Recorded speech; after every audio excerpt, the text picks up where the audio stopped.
Good morning students. कक्षा 12 history में अध्याय प्रथम में सिंधु घाटी सभ्यता के अंतर्गत आज हम मोहनजोदड़ो जो एक नियोजित शहर कहा जा सकता है, मिला था उस समय खुदाई के अंदर उसके अवशेष मिले थे, उसके बारे में संपूर्ण जानकारी उसके संबंधित जो भी तथ्य है वो आज के वीडियो के द्वारा हम देखेंगे। तो जल्दी से शुरू करते हैं। उसके पहले आप इस नक्शे को समझने का प्रयास कीजिए। ये जो डिज़ाइन बना रखी है इसमें इस तरफ वाला जो हिस्सा है, ये वाला, इसको मैं ब्रूस की सहायता से बताऊं। इधर वाला जो हिस्सा है वो और इधर वाला ये तो दुर्ग है और ये निचला शहर कहलाता है। इस तरह से इन दो भागों में विभाजित है। तो यहाँ पे आप एक तस्वीर बनाना। थोड़ा सा आगे बढ़ते हैं। अब इस डिज़ाइन को देखो आप।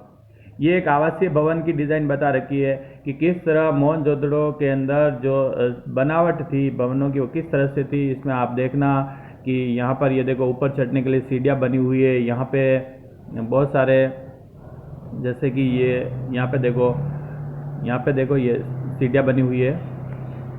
और भी आप इसको अच्छी तरह से कितने कक्ष है क्या है आपकी किताब में भी ये दे रखा, लेकिन आप थोड़ा सा अपने हिसाब से समझोगे कि स्नानघर, अंदर जो स्नानघर है वो भी बने हुए हैं, ठीक है ना। जैसे यहाँ पे स्नानघर, यहाँ पे सीढ़ियाँ है, ये पूरा का पूरा एक आंगन है, इसके चारों तरफ ये कमरे बने हुए हैं। तो इसको अगर आप थोड़ा सा किताब से और ज़्यादा समझोगे तो आपको जल्दी समझ में आएगा।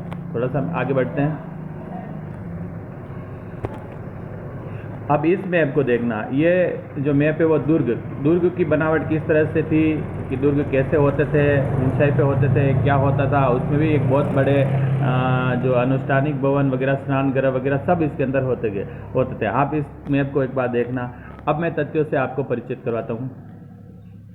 यहाँ से शुरू करते हैं।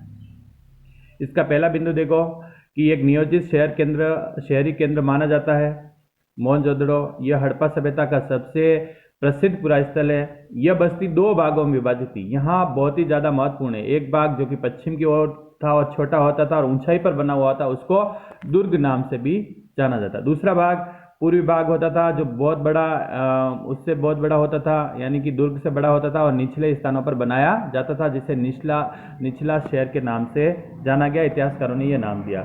अब दुर्ग के बारे में थोड़ा सा और आगे पढ़ेंगे। मैं यहाँ पे जल्दी बता दूँ। ऊंचाई पर बना हुआ होता था, ईंटों के बने चबूतरे पे बना होता था, यानी कि पहले चबूतरा होता था। उस चबूतरे के कारण ही उस दुर्ग की थोड़ी सी ऊंचाई और ज़्यादा बढ़ जाती थी। दुर्ग के चारों ओर दीवारें थी, दीवारों से घिरा था और दीवारों के कारण ही वह निचले शहर से अलग होता था। और निचला शहर ये बड़ा होता था उससे, दुर्ग से, और ये भी दीवारों से घिरा रहता था।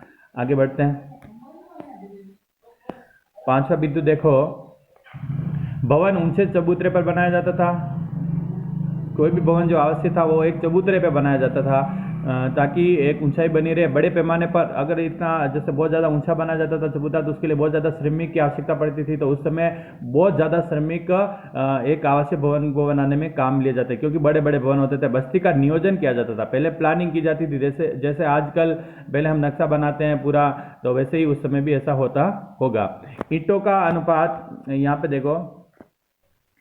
ईंटों का जो अनुपात था वो एक निश्चित अनुपात था। लंबाई, चौड़ाई और मोटाई का अनुपात 4:2:1 था। यानी कि अगर 4 फीट लंबी है तो 2 फीट चौड़ी होगी और 1 फीट मोटी होगी, और इसी अनुपात में वो आगे बड़ी छोटी की जा सकती है।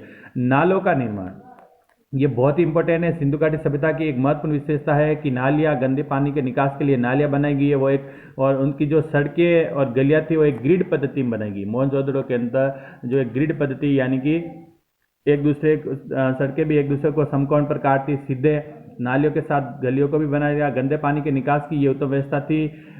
कुल मिलाकर यह एक नियोजित जल प्रणाली के लिए प्रसिद्ध है। आपको जब भी सिंधु घाटी सभ्यता के बारे में जानकारी होगी तो उसमें एक सबसे महत्वपूर्ण विशेषता आएगी, जल निकासी की व्यवस्था, गंदी नालियों के गंदे पानी के निकासी की व्यवस्था। तो ये मोहनजोदड़ो में काफ़ी अच्छी थी।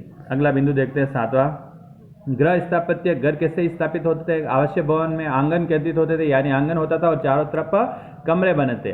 आंगन खाना पकाने, कटाई करने, शुष्क मौसम में उपयोग होता था। भूमि तल पर खिड़कियां नहीं होती थी, घरों के फर्श ईंटों से बने हुए होते थे, ईंटें भी पक्की ईंटें भी होती थी, और वो सब में एक अपना स्नान घर होता था, बाथरूम होता था। आवास में कुएं भी होते थे, ये एक अलग ही विशेषता है। आजकल हौज बनाते हैं, लेकिन उस समय कुओं का प्रचलन रहा होगा।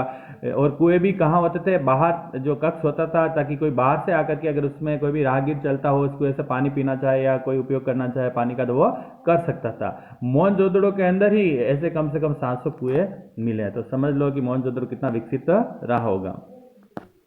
अगला देखते हैं, 8वां बिंदु, दुर्ग। दुर्ग के बारे में मैंने थोड़ा सा पहले ही बताया गया, लेकिन दुर्ग के अंदर क्या होता था, इसमें बहुत सारे विशिष्ट सार्वजनिक प्रयोजन वाली, यानी कि जो सब लोगों के काम में आए ऐसी चीज़ें बनाई जाती थी। बड़े बड़े माल गोदाम बनाए जाते थे, अन्न भंडार रखने के लिए। विशाल स्नानगृह, ये बहुत ज़्यादा एक महत्वपूर्ण विशेषता है। बहुत बड़ा स्नानगृह होता था, जो कि जिसके अंदर एक आयताकार जलाशय होता था पानी का, जिसके चारों ओर गलियारों से घिरा रहता था।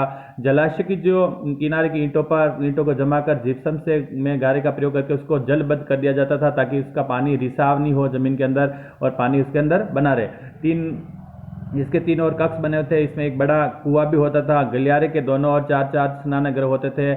कुल मिला के 8 इस तरह स्नानगृह होते थे, जो कि किसी सार्वजनिक अनुष्ठानिक या ऐसे कोई सार्वजनिक काम होते थे उसके लिए संभवतः वो प्रयोग में लिए जाते होंगे। तो ये जितने भी तथ्य हैं, मैंने 8 मुख्य तथ्यों के अंदर सम्मिलित करने की कोशिश की है। आप इनको अच्छी तरह से पढ़ना, केवल एक बार पढ़ोगे, 2 बार रीडिंग लगाओगे, तब भी मुझे विश्वास है कि आप मोहनजोदड़ो के बारे में आसानी से जान लोगे। बहुत बहुत धन्यवाद।